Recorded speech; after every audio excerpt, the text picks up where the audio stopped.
Hello and welcome to Compel to Impact.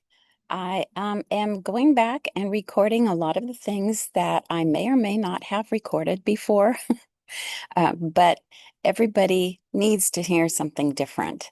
And I don't know what that is for each person. So, each one of you, especially my subscribers, um, I want to give you more than you need so that you have choices. And that's how I tried to raise my children, is to give them more information than they needed, which was sometimes boring for them, but then they had options. It wasn't the same way that we were raised, my siblings and we didn't really have as many options. So this is what I want to do. I'll be recording or re-recording. I don't even know. I need to go back and see, but I have the time and the space today, so I'm going to jump right into it. Oh, speaking of jumping, this is What the Frog Am I Thinking? Have you ever jumped headfirst into an idea only to find yourself wondering, what on earth was I thinking? That's exactly where I found myself.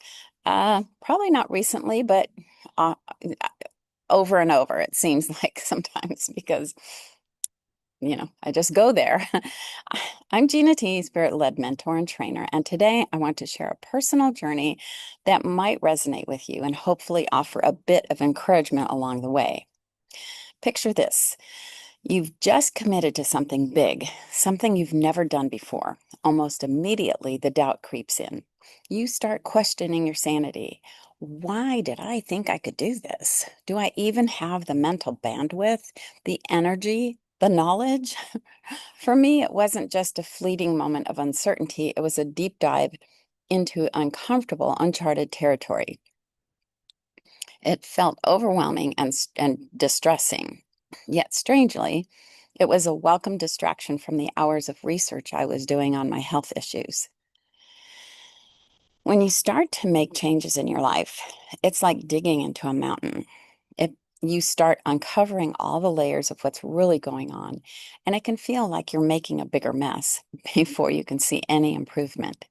But sometimes that's exactly what needs to happen.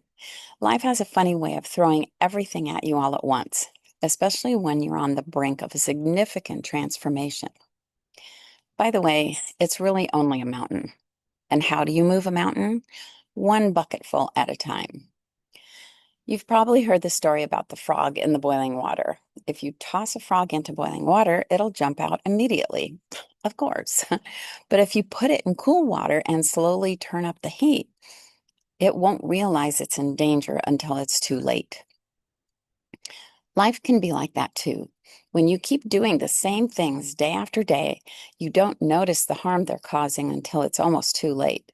I mean, even if it's a good thing, sometimes we get stuck in those cycles and the habits that may eventually keep us from growing. That's where I found myself a year into downward spiral, struggling to find the energy or clarity to move forward.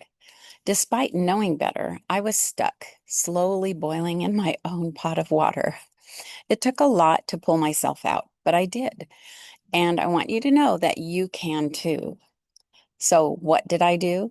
I decided to take a risk. I started something new and uncomfortable, this YouTube channel. It wasn't just about the channel, though. It was about igniting that fire in my soul again, reminding myself that I didn't want to settle for mediocrity in any area of my life. And I might actually have some knowledge someone else can use as well. Imagine that. It wasn't easy. In fact, it was downright frustrating at times, but it was necessary. Every day I tackled the big, ugly frog first, the task I dreaded most, so that the rest of the day would feel more manageable. For me, this meant writing, making videos, and researching ways to improve.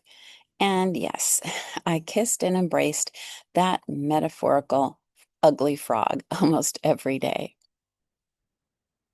When you reach a crossroads in life, how do you handle it? Do you push forward even when it feels bigger than you can manage? What if the people around you don't believe in your idea, or worse, mock you for it? Well, They probably will. Someone will. And I've had that from family and friends. And you know what? Doesn't matter. That's none of my business. I get it. I've been there. But here's the thing.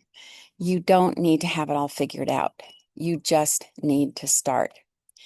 Even if you feel unqualified or overwhelmed, take that first step. What other people think and say isn't really any of your business. They have their own challenges, foibles, and experiences. You'll find your way, and along the journey, you'll grow into the person who can handle the change and the challenge.